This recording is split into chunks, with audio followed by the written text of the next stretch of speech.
Book 1984. Author George Orwell. Part 1. Chapter 1.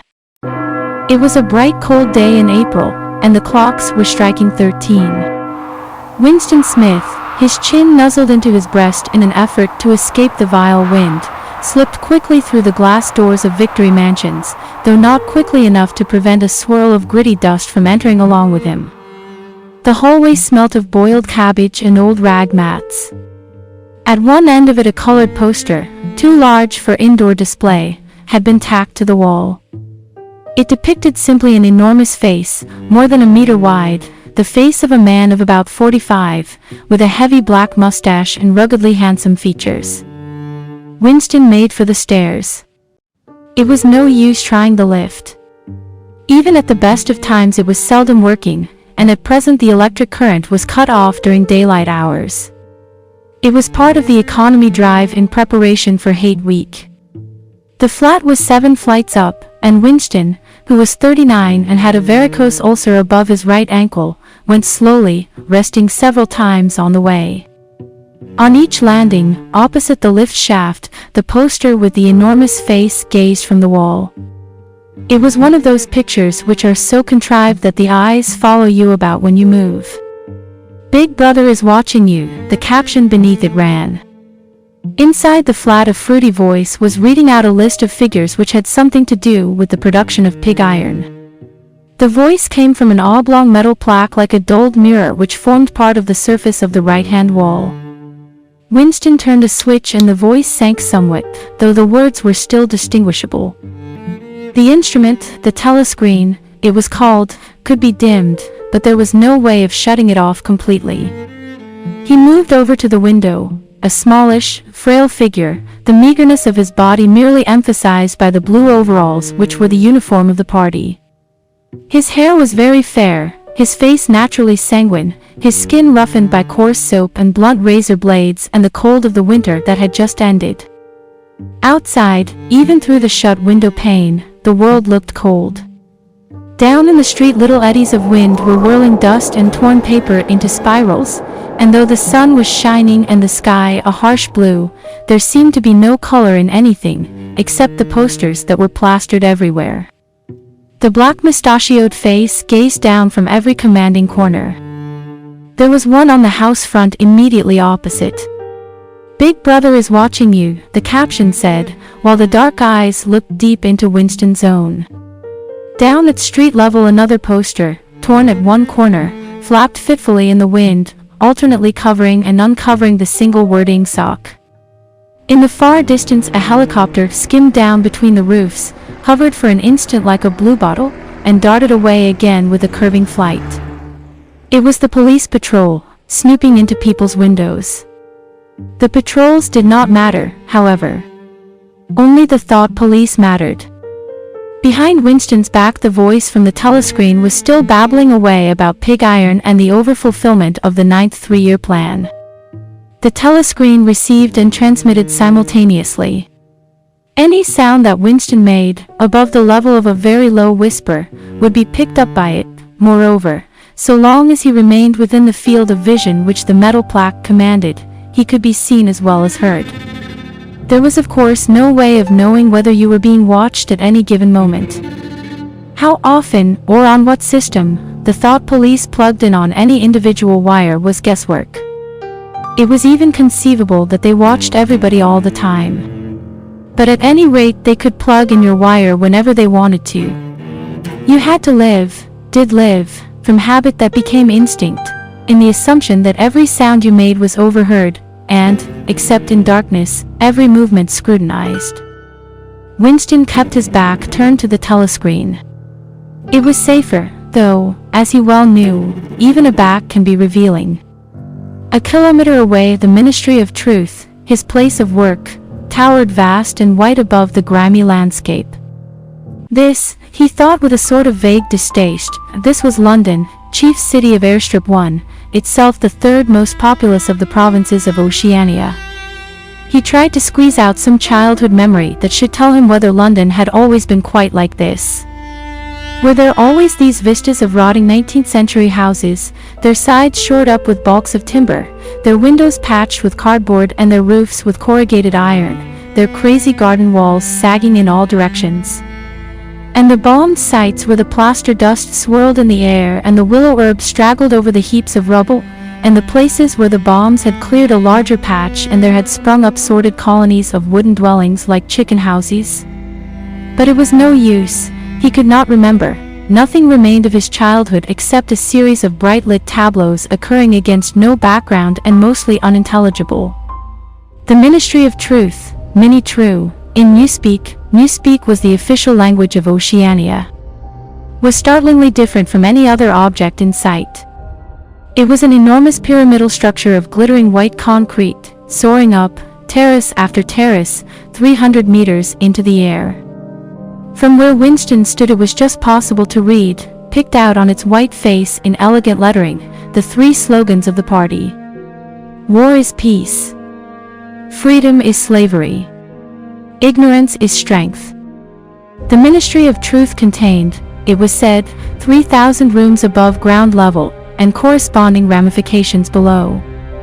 Scattered about London there were just 3 other buildings of similar appearance and size. So completely did they dwarf the surrounding architecture that from the roof of Victory Mansions you could see all 4 of them simultaneously. They were the homes of the 4 ministries between which the entire apparatus of government was divided. The Ministry of Truth, which concerned itself with news, entertainment, education, and the fine arts. The Ministry of Peace, which concerned itself with war. The Ministry of Love, which maintained law and order. And the Ministry of Plenty, which was responsible for economic affairs. Their names, in Newspeak, Mini True, Mini Pax, Mini Love, and Mini Plenty. The Ministry of Love was the really frightening one. There were no windows in it at all. Winston had never been inside the Ministry of Love, nor within half a kilometer of it. It was a place impossible to enter except on official business, and then only by penetrating through a maze of barbed wire entanglements, steel doors, and hidden machine gun nests. Even the streets leading up to its outer barriers were roamed by gorilla-faced guards in black uniforms, armed with jointed truncheons. Winston turned round abruptly. He had set his features into the expression of quiet optimism which it was advisable to wear when facing the telescreen. He crossed the room into the tiny kitchen. By leaving the ministry at this time of day he had sacrificed his lunch in the canteen, and he was aware that there was no food in the kitchen except a hunk of dark-colored bread which had got to be saved for tomorrow's breakfast. He took down from the shelf a bottle of colorless liquid with a plain white label marked Victory Gin. It gave off a sickly, oily smell, as of Chinese rice spirit. Winston poured out nearly a teacupful, nerved himself for a shock, and gulped it down like a dose of medicine. Instantly his face turned scarlet and the water ran out of his eyes. The stuff was like nitric acid, and moreover, in swallowing it one had the sensation of being hit on the back of the head with a rubber club.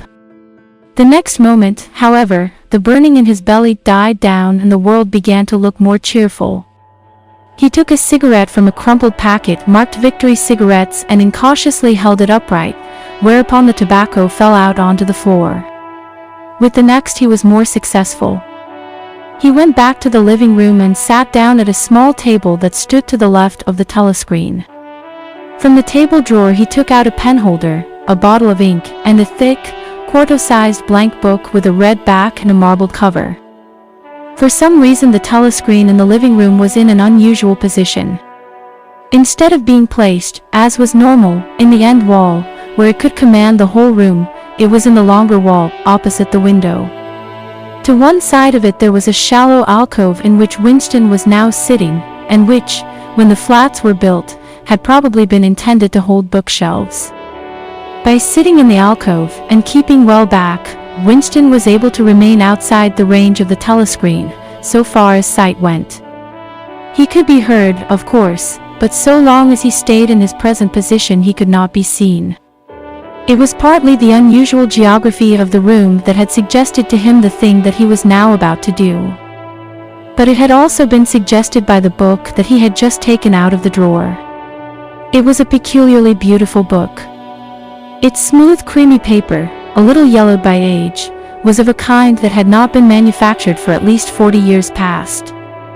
He could guess, however, that the book was much older than that. He had seen it lying in the window of a frosy little junk shop in a slummy quarter of the town, just what quarter he did not now remember, and had been stricken immediately by an overwhelming desire to possess it. Party members were supposed not to go into ordinary shops, dealing on the free market, it was called, but the rule was not strictly kept, because there were various things, such as shoelaces and razor blades, which it was impossible to get hold of in any other way. He had given a quick glance up and down the street and then had slipped inside and bought the book for $2.50. At the time he was not conscious of wanting it for any particular purpose. He had carried it guiltily home in his briefcase.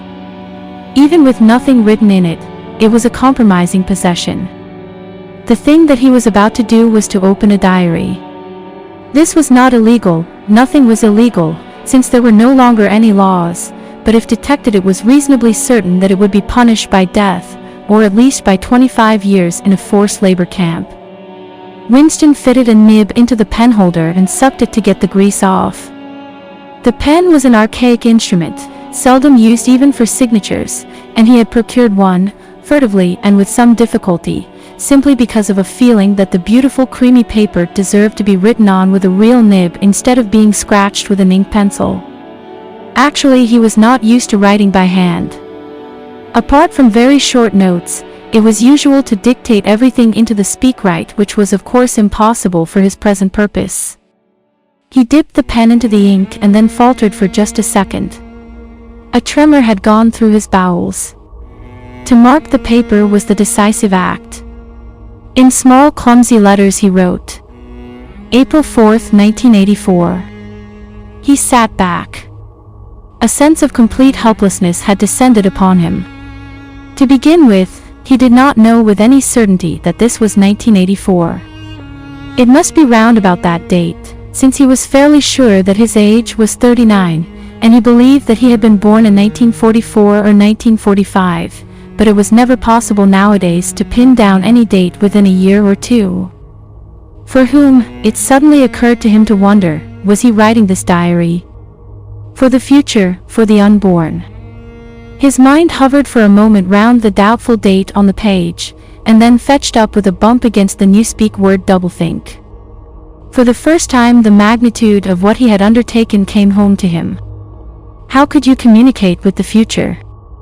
It was of its nature impossible. Either the future would resemble the present, in which case it would not listen to him, or it would be different from it, and his predicament would be meaningless. For some time he sat gazing stupidly at the paper. The telescreen had changed over to strident military music. It was curious that he seemed not merely to have lost the power of expressing himself, but even to have forgotten what it was that he had originally intended to say. For weeks past he had been making ready for this moment, and it had never crossed his mind that anything would be needed except courage. The actual writing would be easy. All he had to do was to transfer to paper the interminable restless monologue that had been running inside his head, literally for years. At this moment, however, even the monologue had dried up. Moreover, his varicose ulcer had begun itching unbearably. He dared not scratch it, because if he did so it always became inflamed. The seconds were ticking by. He was conscious of nothing except the blankness of the page in front of him, the itching of the skin above his ankle, the blaring of the music, and a slight booziness caused by the gin. Suddenly he began writing in sheer panic, only imperfectly aware of what he was setting down. His small but childish handwriting straggled up and down the page, shedding first its capital letters and finally even its full stops. April 4th, 1984. Last night to the flicks. All war films. One very good one of a ship full of refugees being bombed somewhere in the Mediterranean. Audience much amused by shots of a great huge fat man trying to swim away with a helicopter after him. First you saw him wallowing along in the water like a porpoise, then you saw him through the helicopter's gun sights, then he was full of holes and the sea round him turned pink and he sank as suddenly as though the holes had lead in the water, audience shouting with laughter when he sank. Then you saw a lifeboat full of children with a helicopter hovering over it. There was a middle-aged woman, might have been a Jewess, sitting up in the bow with a little boy about 3 years old in her arms. Little boy screaming with fright and hiding his head between her breasts as if he was trying to burrow right into her, and the woman putting her arms round him and comforting him although she was blue with fright herself, all the time covering him up as much as possible as if she thought her arms could keep the bullets off him. Then the helicopter planted a 20-kilo bomb in among them, terrific flash, and the boat went all to matchwood. Then there was a wonderful shot of a child's arm going up, right up into the air. A helicopter with a camera in its nose must have followed it up, and there was a lot of applause from the party seats, but a woman down in the pearl part of the house suddenly started kicking up a fuss and shouting, "They didn't oughter showed it, not in front of kids, they didn't, it ain't right, not in front of kids, it ain't." Until the police turned her out. I don't suppose anything happened to her. Nobody cares what the pros say, typical pro reaction. They never. Winston stopped writing, partly because he was suffering from cramp. He did not know what had made him pour out this stream of rubbish. But the curious thing was that while he was doing so, a totally different memory had clarified itself in his mind, to the point where he almost felt equal to writing it down. It was, he now realized, because of this other incident that he had suddenly decided to come home and begin the diary today. It had happened that morning at the ministry, if anything so nebulous could be said to happen.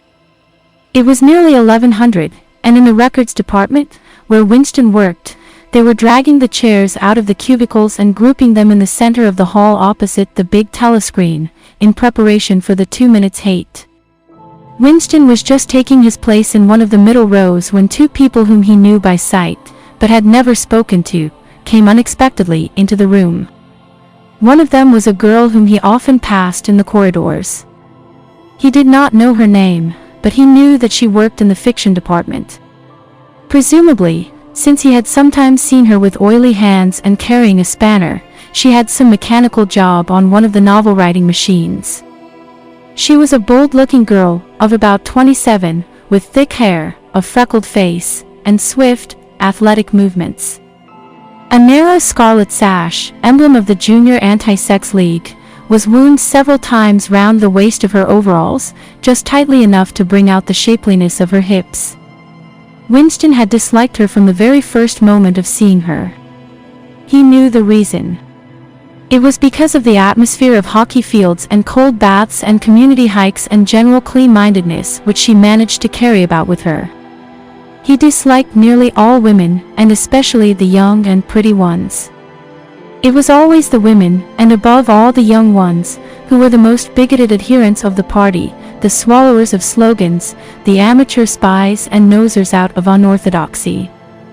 But this particular girl gave him the impression of being more dangerous than most. Once when they passed in the corridor, she gave him a quick sidelong glance which seemed to pierce right into him and for a moment had filled him with black terror. The idea had even crossed his mind that she might be an agent of the thought police. That, it was true, was very unlikely. Still, he continued to feel a peculiar uneasiness, which had fear mixed up in it as well as hostility, whenever she was anywhere near him. The other person was a man named O'Brien, a member of the inner party and holder of some post so important and remote that Winston had only a dim idea of its nature. A momentary hush passed over the group of people round the chairs as they saw the black overalls of an inner party member approaching. O'Brien was a large, burly man with a thick neck and a coarse, humorous, brutal face. In spite of his formidable appearance, he had a certain charm of manner. He had a trick of resettling his spectacles on his nose which was curiously disarming, in some indefinable way, curiously civilized. It was a gesture which, if anyone had still thought in such terms, might have recalled an 18th-century nobleman offering his snuff-box. Winston had seen O'Brien perhaps a dozen times in almost as many years. He felt deeply drawn to him, and not solely because he was intrigued by the contrast between O'Brien's urbane manner and his prizefighter's physique. Much more it was because of a secretly held belief, or perhaps not even a belief, merely a hope, that O'Brien's political orthodoxy was not perfect. Something in his face suggested it irresistibly. And again, perhaps it was not even unorthodoxy that was written in his face, but simply intelligence. But at any rate he had the appearance of being a person that you could talk to if somehow you could cheat the telescreen and get him alone. Winston had never made the smallest effort to verify this guess. Indeed, there was no way of doing so. At this moment O'Brien glanced at his wristwatch, saw that it was nearly 1100, and evidently decided to stay in the records department until the 2 minutes hate was over. He took a chair in the same row as Winston, a couple of places away. A small, sandy-haired woman who worked in the next cubicle to Winston was between them. The girl with dark hair was sitting immediately behind. The next moment a hideous, grinding screech, as of some monstrous machine running without oil, burst from the big telescreen at the end of the room. It was a noise that set one's teeth on edge and bristled the hair at the back of one's neck. The hate had started. As usual, the face of Emmanuel Goldstein, the enemy of the people, had flashed onto the screen. There were hisses here and there among the audience. The little sandy-haired woman gave a squeak of mingled fear and disgust. Goldstein was the renegade and backslider who once, long ago, how long ago, nobody quite remembered, had been one of the leading figures of the party, almost on a level with Big Brother himself, and then had engaged in counter-revolutionary activities, had been condemned to death, and had mysteriously escaped and disappeared. The programs of the 2 minutes hate varied from day to day, but there was none in which Goldstein was not the principal figure. He was the primal traitor, the earliest defiler of the party's purity. All subsequent crimes against the party, all treacheries, acts of sabotage, heresies, deviations, sprang directly out of his teaching. Somewhere or other he was still alive and hatching his conspiracies, perhaps somewhere beyond the sea, under the protection of his foreign paymasters, perhaps even, so it was occasionally rumored, in some hiding place in Oceania itself. Winston's diaphragm was constricted. He could never see the face of Goldstein without a painful mixture of emotions. It was a lean Jewish face, with a great fuzzy aureole of white hair and a small goatee beard, a clever face, and yet somehow inherently despicable, with a kind of senile silliness in the long thin nose, near the end of which a pair of spectacles was perched. It resembled the face of a sheep, and the voice, too, had a sheep-like quality. Goldstein was delivering his usual venomous attack upon the doctrines of the party, an attack so exaggerated and perverse that a child should have been able to see through it, and yet just plausible enough to fill one with an alarmed feeling that other people, less level-headed than oneself, might be taken in by it. He was abusing Big Brother, he was denouncing the dictatorship of the party, he was demanding the immediate conclusion of peace with Eurasia, he was advocating freedom of speech, freedom of the press, freedom of assembly, freedom of thought, he was crying hysterically that the revolution had been betrayed. And all this in rapid polysyllabic speech which was a sort of parody of the habitual style of the orators of the party, and even contained newspeak words, more newspeak words, indeed, than any party member would normally use in real life. And all the while, lest one should be in any doubt as to the reality which Goldstein's specious claptrap covered, behind his head on the telescreen there marched the endless columns of the Eurasian army, row after row of solid-looking men with expressionless Asiatic faces, who swam up to the surface of the screen and vanished, to be replaced by others exactly similar. The dull rhythmic tramp of the soldiers' boots formed the background to Goldstein's bleeding voice. Before the hate had proceeded for 30 seconds, uncontrollable exclamations of rage were breaking out from half the people in the room. The self-satisfied sheep-like face on the screen, and the terrifying power of the Eurasian army behind it, were too much to be borne. Besides, the sight or even the thought of Goldstein produced fear and anger automatically. He was an object of hatred more constant than either Eurasia or East Asia, since when Oceania was at war with one of these powers it was generally at peace with the other. But what was strange was that although Goldstein was hated and despised by everybody, although every day and 1,000 times a day, on platforms, on the telescreen, in newspapers, in books, his theories were refuted, smashed, ridiculed, held up to the general gaze for the pitiful rubbish that they were. In spite of all this, his influence never seemed to grow less. Always there were fresh dupes waiting to be seduced by him. A day never passed when spies and saboteurs acting under his directions were not unmasked by the thought police. He was the commander of a vast shadowy army, an underground network of conspirators dedicated to the overthrow of the state. The Brotherhood, its name was supposed to be. There were also whispered stories of a terrible book, a compendium of all the heresies, of which Goldstein was the author and which circulated clandestinely here and there. It was a book without a title. People referred to it, if at all, simply as the book. But one knew of such things only through vague rumors. Neither the Brotherhood or the book was a subject that any ordinary party member would mention if there was a way of avoiding it. In its second minute the hate rose to a frenzy. People were leaping up and down in their places and shouting at the tops of their voices in an effort to drown the maddening bleating voice that came from the screen. The little sandy-haired woman had turned bright pink, and her mouth was opening and shutting like that of a landed fish. Even O'Brien's heavy face was flushed.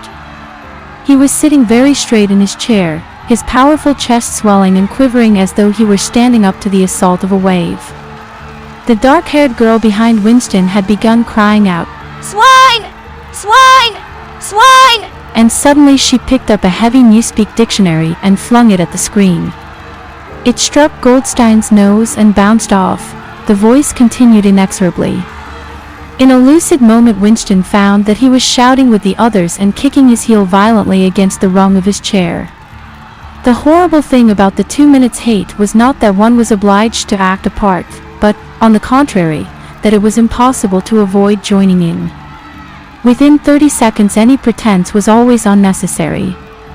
A hideous ecstasy of fear and vindictiveness, a desire to kill, to torture, to smash faces in with a sledgehammer, seemed to flow through the whole group of people like an electric current, turning one even against one's will into a grimacing, screaming lunatic. And yet the rage that one felt was an abstract, undirected emotion which could be switched from one object to another like the flame of a blow lamp. Thus, at one moment Winston's hatred was not turned against Goldstein at all, but, on the contrary, against Big Brother, the party, and the thought police, and at such moments his heart went out to the lonely, derided heretic on the screen, sole guardian of truth and sanity in a world of lies. And yet the very next instant he was at one with the people about him, and all that was said of Goldstein seemed to him to be true.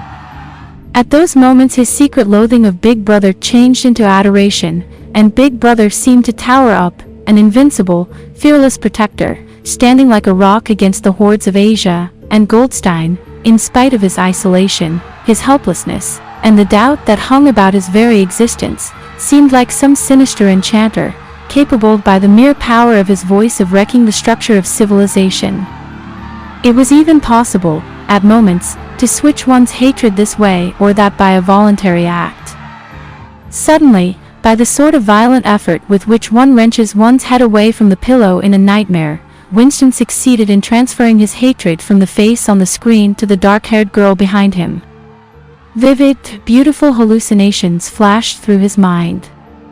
He would flog her to death with a rubber truncheon.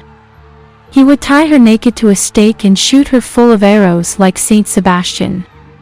He would ravish her and cut her throat at the moment of climax. Better than before, moreover, he realized why it was that he hated her. He hated her because she was young and pretty and sexless, because he wanted to go to bed with her and would never do so, because round her sweet supple waist, which seemed to ask you to encircle it with your arm, there was only the odious scarlet sash, aggressive symbol of chastity. The hate rose to its climax.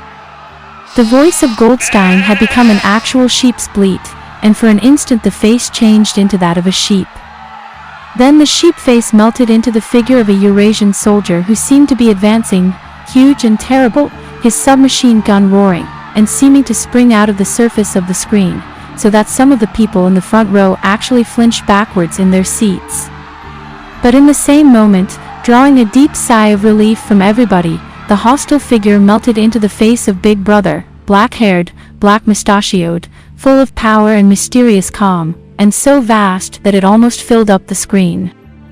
Nobody heard what Big Brother was saying. It was merely a few words of encouragement, the sort of words that are uttered in the din of battle, not distinguishable individually but restoring confidence by the fact of being spoken. Then the face of Big Brother faded away again, and instead the three slogans of the party stood out in bold capitals. War is peace. Freedom is slavery. Ignorance is strength. But the face of Big Brother seemed to persist for several seconds on the screen, as though the impact that it had made on everyone's eyeballs was too vivid to wear off immediately. The little sandy-haired woman had flung herself forward over the back of the chair in front of her. With a tremulous murmur that sounded like, "My savior," she extended her arms towards the screen. Then she buried her face in her hands. It was apparent that she was uttering a prayer. At this moment the entire group of people broke into a deep, slow, rhythmical chant of BB, BB. Over and over again, very slowly, with a long pause between the first B and the second, a heavy, murmurous sound, somehow curiously savage, in the background of which one seemed to hear the stamp of naked feet and the throbbing of tom-toms. For perhaps as much as 30 seconds they kept it up. It was a refrain that was often heard in moments of overwhelming emotion. Partly it was a sort of hymn to the wisdom and majesty of Big Brother, but still more it was an act of self-hypnosis, a deliberate drowning of consciousness by means of rhythmic noise. Winston's entrails seemed to grow cold. In the 2 minutes' hate he could not help sharing in the general delirium, but this subhuman chanting of BB, BB, always filled him with horror. Of course he chanted with the rest, it was impossible to do otherwise. To dissemble your feelings, to control your face, to do what everyone else was doing, was an instinctive reaction. But there was a space of a couple of seconds during which the expression of his eyes might conceivably have betrayed him. And it was exactly at this moment that the significant thing happened, if, indeed, it did happen. Momentarily he caught O'Brien's eye. O'Brien had stood up. He had taken off his spectacles and was in the act of resettling them on his nose with his characteristic gesture. But there was a fraction of a second when their eyes met, and for as long as it took to happen Winston knew, yes, he knew, that O'Brien was thinking the same thing as himself. An unmistakable message had passed. It was as though their two minds had opened and the thoughts were flowing from one into the other through their eyes. "I am with you," O'Brien seemed to be saying to him. "I know precisely what you are feeling. I know all about your contempt, your hatred, your disgust. But don't worry, I am on your side." And then the flash of intelligence was gone, and O'Brien's face was as inscrutable as everybody else's. That was all, and he was already uncertain whether it had happened. Such incidents never had any sequel. All that they did was to keep alive in him the belief, or hope, that others besides himself were the enemies of the party. Perhaps the rumors of vast underground conspiracies were true after all, perhaps the Brotherhood really existed. It was impossible, in spite of the endless arrests and confessions and executions, to be sure that the Brotherhood was not simply a myth. Some days he believed in it, some days not. There was no evidence, only fleeting glimpses that might mean anything or nothing, snatches of overheard conversation, faint scribbles on lavatory walls. Once, even, when two strangers met, a small movement of the hand which had looked as though it might be a signal of recognition. It was all guesswork. Very likely he had imagined everything. He had gone back to his cubicle without looking at O'Brien again. The idea of following up their momentary contact hardly crossed his mind.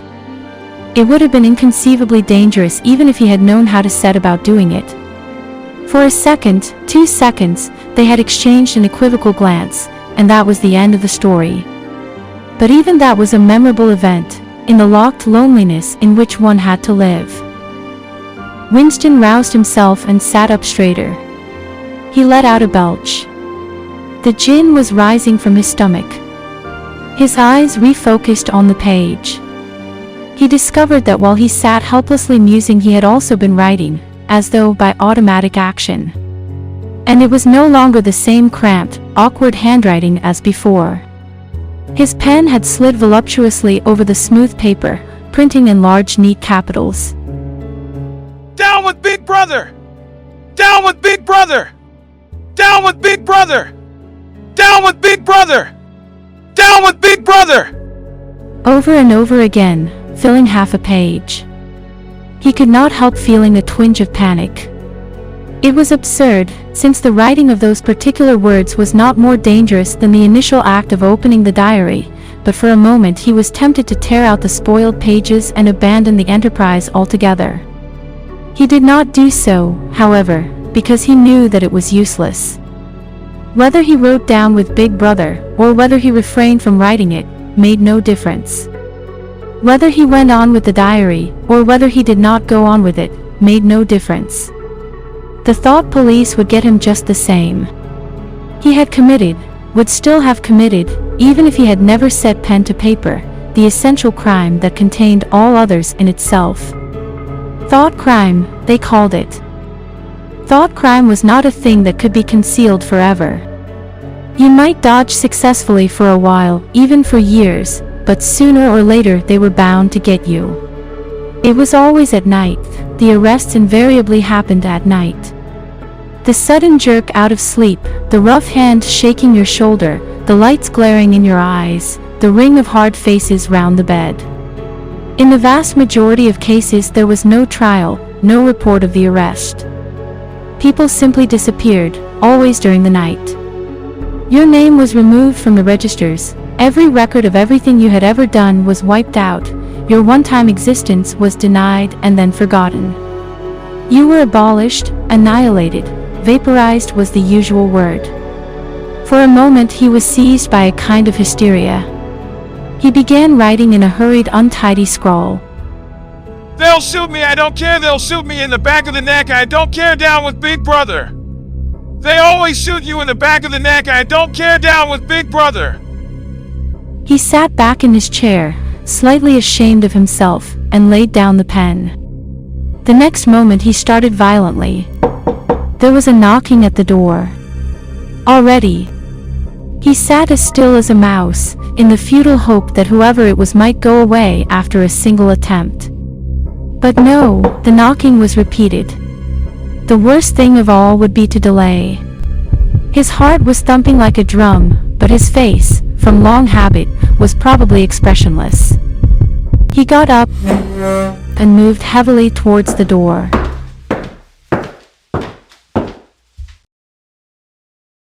Part 1, Chapter 1, over.